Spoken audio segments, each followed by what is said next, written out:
In Tanzania, albinos, people who lack pigmentation in their skin, hair and eyes, have long suffered discrimination. But recently they have begun living in terror. Rumours about their magical powers are having deadly consequences. In a remote rural district of northern Tanzania, a 28-year-old woman has to be fed by her own mother.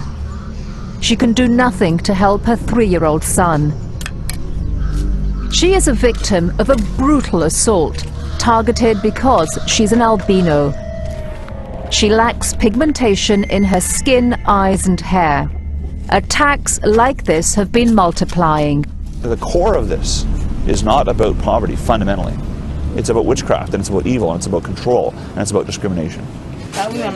A year ago, halfway around the world, Canadian businessman Peter Ash, an albino himself, read about the attacks. I cried myself to sleep the first day I spent hearing the stories.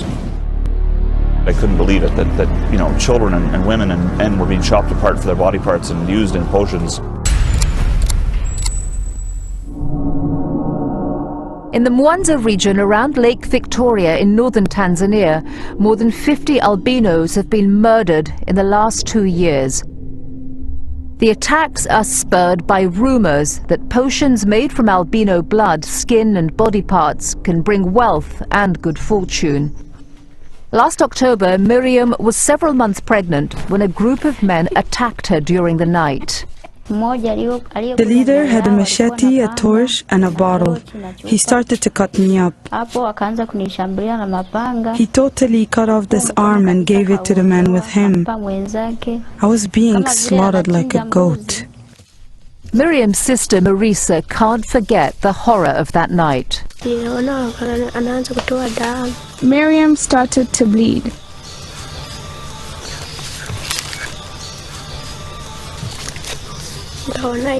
And then I saw her other hand was dangling. It took more than 10 hours to get Miriam to a local hospital. It's a miracle she's alive today. But the baby she was carrying in her womb died. Miriam's mother has moved from her own village to take care of her daughter and grandson. A gene she carries means that several of her children are albino, though she doesn't have the condition herself. She can't eat, she can't dress, she can't wash herself. I have to do everything. I don't know how to cope because I've got small children. In Tanzania as a whole, there are as many as 170,000 albinos, far higher than the worldwide average. Scientists are still trying to understand why. Albinos are much more susceptible to skin conditions, especially skin cancer. Their average life expectancy here is just 40 years. In the past, albinos in rural areas were often killed at birth. To this day, few albinos even go to school, let alone university, and their job prospects are limited. People always call us names, that we are 00, that we are albinos. The notion is that they're magical. They're not human like us, they're ghosts, right?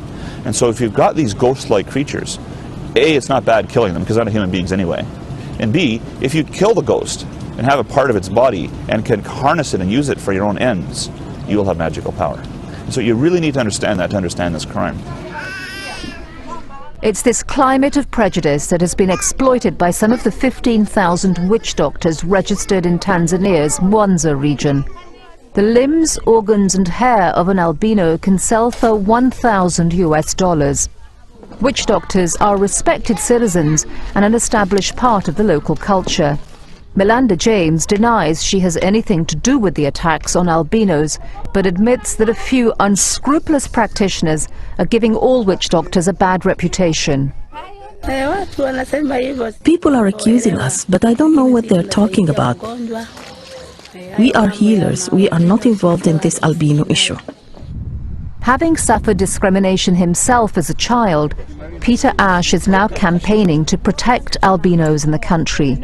He opened an office in the capital for his aid agency called Under the Same Sun. Here he lobbies Tanzania's Prime Minister. We want justice to roll like a river for the people of albinism in this country. And I know you want that. We have what I would call probably a headache in the prosecution process. The wheels of justice in Tanzania have turned slowly. It's taken more than 2 years for the first murder convictions against killers of albinos. Miriam recognized one of her attackers, a neighbor, and is now under arrest, but the government says bringing his case to court could take as long as 5 years. And in the meantime, the attacks continue. That is a gross violation of the right to be a human being. Gedu Muigai, the UN Special Rapporteur on Racism, says a major public education campaign is needed.